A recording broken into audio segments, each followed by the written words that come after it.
Trong những ngày vừa qua, thị trường mít có nhiều biến động, khiến không ít nhà vườn lo lắng. Tuy nhiên, theo ghi nhận mới nhất từ các vựa thu mua và thương lái tại nhiều địa phương, giá mít hiện nay đã bắt đầu có dấu hiệu ổn định trở lại. Trong video hôm nay, kênh sẽ cùng bà con phân tích tình hình giá mít Thái và mít Indo ruột đỏ trên thị trường, đồng thời chia sẻ những nhận định mới nhất về xu hướng giá trong thời gian tới, để bà con có thêm thông tin tham khảo trước khi bán hàng. Theo ghi nhận thực tế từ các vựa thu mua và thương lái tại nhiều địa phương, thị trường mít trong thời điểm này đang có dấu hiệu ổn định trở lại, sau giai đoạn giảm khá mạnh trong vài ngày trước đó.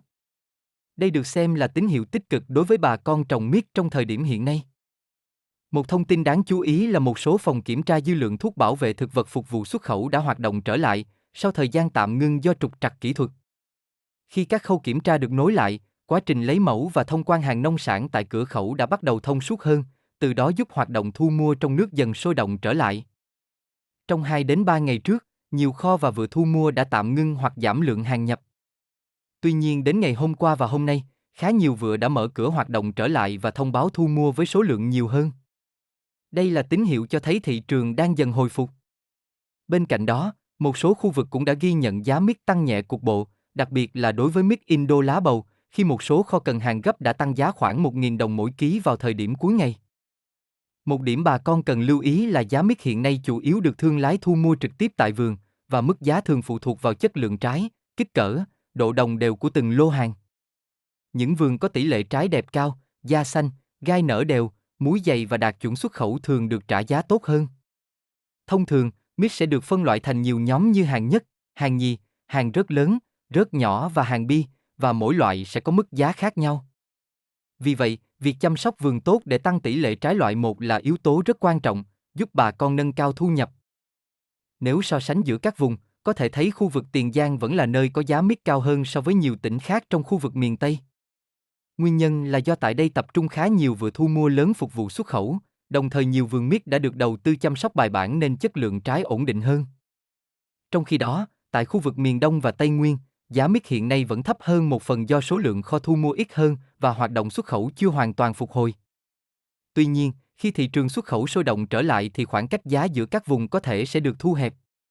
Xét về yếu tố thời tiết, hiện nay tại nhiều tỉnh miền Tây đang bước vào giai đoạn nắng nóng kéo dài và lượng mưa khá thấp. Đây là thời điểm bà con cần chú ý quản lý nước và dinh dưỡng cho cây sau thu hoạch, để vườn mít nhanh phục hồi và chuẩn bị cho lứa trái tiếp theo. Theo kinh nghiệm của nhiều nhà vườn và kỹ thuật nông nghiệp, sau mỗi đợt thu hoạch bà con nên bón phân hữu cơ hoặc phân chuồng hoai mục để cải tạo đất. Kết hợp NPK cân đối để giúp cây phục hồi nhanh. Bổ sung canxi và vi lượng để tăng chất lượng trái. Tỉa bớt cành yếu để cây thông thoáng và hạn chế sâu bệnh. Việc chăm sóc đúng kỹ thuật sẽ giúp trái mít đạt kích thước lớn, múi dày, màu đẹp, từ đó dễ đạt chuẩn xuất khẩu sang thị trường nước ngoài. Từ góc nhìn thị trường, có thể thấy rằng mít vẫn là một trong những loại trái cây có tiềm năng xuất khẩu khá lớn của Việt Nam. Đặc biệt là thị trường Trung Quốc vẫn có nhu cầu tiêu thụ mạnh đối với những lô hàng đạt chuẩn. Khi khâu kiểm tra và thông quan tại cửa khẩu được giải quyết hoàn toàn, lượng xe xuất khẩu sẽ lưu thông tốt hơn. Khi đó các vựa sẽ tăng cường thu mua, và giá mít có khả năng phục hồi dần trong thời gian tới. Trong thời điểm thị trường còn nhiều biến động như hiện nay, lời khuyên dành cho bà con là nên theo dõi giá thị trường thường xuyên trước khi bán số lượng lớn. Không nên thu hoạch ồ ạt khi giá đang thấp. Và tập trung chăm sóc vườn để nâng cao chất lượng trái. Bởi về lâu dài, những vườn mít đạt chuẩn xuất khẩu và có tỷ lệ trái đẹp cao luôn được thương lái ưu tiên thu mua với giá tốt hơn. Sau đây em xin cập nhật chi tiết giá mít Thái thu mua tại vườn như sau. Giá hiện tại chỉ mang tính chất tham khảo tại thời điểm đăng video thôi, vì nó thay đổi liên tục trong ngày, thậm chí là từng giờ, luôn đó bà con ơi. Về quy cách lấy mẫu như sau. Mít kem lớn và rất lớn lấy mẫu 9 kg. Mít kem nhì và rất nhỏ lấy mẫu 7 kg. Hàng bi lấy mẫu 4 kg. Tại khu vực Vĩnh Long, Cần Thơ, Hậu Giang. Kem lớn, 14.000 đến 15.000 đồng trên 1 kg. Kem nhì, 5.000 đồng trên 1 kg. Rớt lớn, 8.000 đến 9.000 đồng trên 1 kg. Rớt nhỏ, 5.000 đồng trên 1 kg. Rớt 3 hàng bi, 4.000 đồng trên 1 kg. Hàng chợ, 2.000 đồng trên 1 kg. Tại khu vực Đồng Tháp, An Giang. Kem lớn, 15.000 đồng trên 1 kg. Kem nhì, 5.000 đến 6.000 đồng trên 1 kg. Rớt lớn, 9.000 đồng trên 1 ký. Rớt nhỏ, 5.000 đến 6.000 đồng trên 1 ký. Rớt 3 hàng bi, 5.000 đồng trên 1 ký. Hàng chợ, 2.000 đến 3.000 đồng trên 1 ký. Tại khu vực Long An. Kem lớn, 15.000 đồng trên 1 ký. Kem nhì, 5.000 đến 6.000 đồng trên 1 ký. Rớt lớn, 9.000 đồng trên 1 ký. Rớt nhỏ, 5.000 đến 6.000 đồng trên 1 ký. Rớt 3 hàng bi, 5.000 đồng trên 1 ký. Hàng chợ, 2.000 đến 3.000 đồng trên 1 ký. Tại khu vực Tiền Giang. Kem lớn, 16.000 đến 17.000 đồng trên 1 ký. Kem nhì, 6.000 đồng trên 1 ký. Rớt lớn, 10.000 đồng trên 1 ký. Rớt nhỏ, 6.000 đồng trên 1 ký. Rớt 3 hàng bi, 5.000 đồng trên 1 ký. Hàng chợ, 3.000 đồng trên 1 ký. Tiền Giang vẫn là khu vực có giá mít Thái cao nhất miền Tây, cao hơn các tỉnh khác khoảng 2.000 đồng trên 1 ký, đối với mít lớn.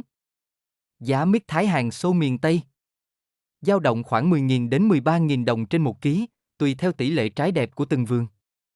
Tại miền Đông, gồm Bình Dương, Bình Phước, Đồng Nai, Vũng Tàu. Kem lớn, 11.000 đến 12.000 đồng trên 1 ký. Kem nhì, 4.000 đồng trên 1 ký. Kem 3 hàng bi, 3.000 đồng trên 1 ký. Hàng chợ, 1.000 đến 2.000 đồng trên 1 ký. Tại Tây Nguyên, gồm Gia Lai, Đắk Lắk, Kon Tum, Đắk Nông, Lâm Đồng. Kem lớn, 11.000 đồng trên 1 ký. Kem nhì, 4.000 đồng trên 1 ký. Kem 3 hàng bi, 3.000 đồng trên 1 ký. Hàng chợ, 1.000 đồng trên 1 ký. Tiếp theo là giá mít Indo lá bầu sáng ngày 11 tháng 3 năm 2026. Với quy cách lấy mẫu như sau. Hàng nhất và rớt lớn lấy mẫu 9 kg. Hàng nhì và rớt nhỏ lấy mẫu 7 kg. Hàng bi lấy mẫu 4 kg. Em xin cập nhật chi tiết giá mít Indo lá bầu. Tại Vĩnh Long, Cần Thơ, Hậu Giang. Mít nhất, 19.000 đến 20.000 đồng trên 1 kg. Mít nhì, 9.000 đến 10.000 đồng trên 1 kg. Rớt lớn, 12.000 đồng trên 1 kg. Rớt nhỏ, 7.000 đồng trên 1 kg. Rớt 3 hàng bi, 5.000 đồng trên 1 kg. Hàng chợ, 5.000 đồng trên 1 kg. Hàng sơ yếu, 2.000 đồng trên 1 kg. Tại Đồng Tháp, An Giang. Mít nhất, 20.000 đến 21.000 đồng trên 1 kg. Mít nhì, 10.000 đến 11.000 đồng trên 1 kg. Rớt lớn, 13.000 đồng trên 1 kg.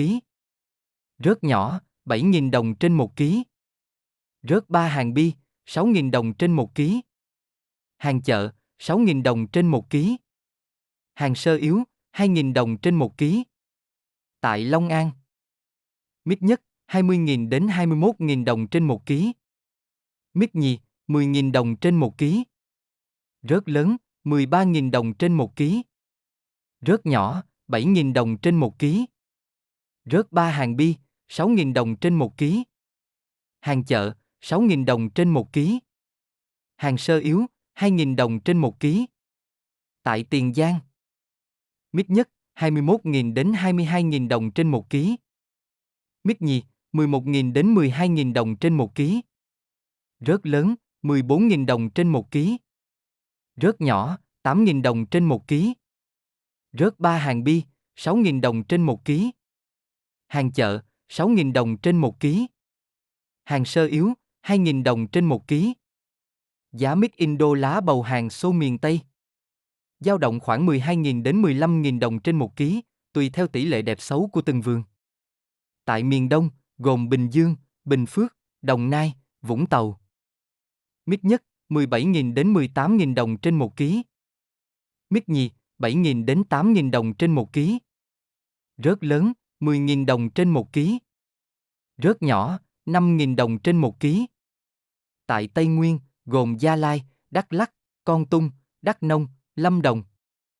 Mít nhất, 17.000 đến 18.000 đồng trên 1 kg. Mít nhì, 7.000 đến 8.000 đồng trên 1 kg. Rớt lớn, 10.000 đồng trên 1 kg. Rớt nhỏ, 5.000 đồng trên 1 kg. Sau giai đoạn giảm khá nhanh trong những ngày trước, thị trường mít hiện đã bắt đầu ổn định trở lại và xuất hiện tín hiệu phục hồi nhẹ ở một số khu vực. Đây là dấu hiệu cho thấy cung cầu đang dần cân bằng sau thời điểm biến động do hoạt động xuất khẩu bị chậm lại. Thực tế ghi nhận từ nhiều địa phương cho thấy một số kho và vựa thu mua đã tăng lượng nhập hàng trở lại, đồng thời nhu cầu từ các đầu mối xuất khẩu cũng có xu hướng cải thiện. Điều này góp phần tạo tâm lý tích cực hơn cho thị trường và giúp giá mít không còn giảm sâu như trước. Nếu trong thời gian tới hoạt động thông quan và xuất khẩu tiếp tục diễn ra thuận lợi, đặc biệt là tại các cửa khẩu phục vụ thị trường Trung Quốc, thì giá mít nhiều khả năng sẽ duy trì trạng thái ổn định và có thể nhích lên từng bước, thay vì biến động mạnh như giai đoạn vừa qua. Đây được xem là tín hiệu khả quan cho bà con nhà vườn trong những ngày sắp tới. Cảm ơn bà con và quý anh chị đã dành thời gian theo dõi video trên kênh Miệt Vườn Tây Nam. Kênh sẽ tiếp tục cập nhật giá mít và tình hình thị trường nông sản mỗi ngày, để bà con tiện theo dõi và tham khảo. Nếu thấy video hữu ích, bà con đừng quên bấm thích, đăng ký kênh và chia sẻ cho nhiều nhà vườn khác cùng xem, để cùng nhau cập nhật thông tin thị trường nhanh và chính xác hơn. Chúc bà con một vụ mùa bội thu, trái to đạt chuẩn xuất khẩu và bán được giá cao.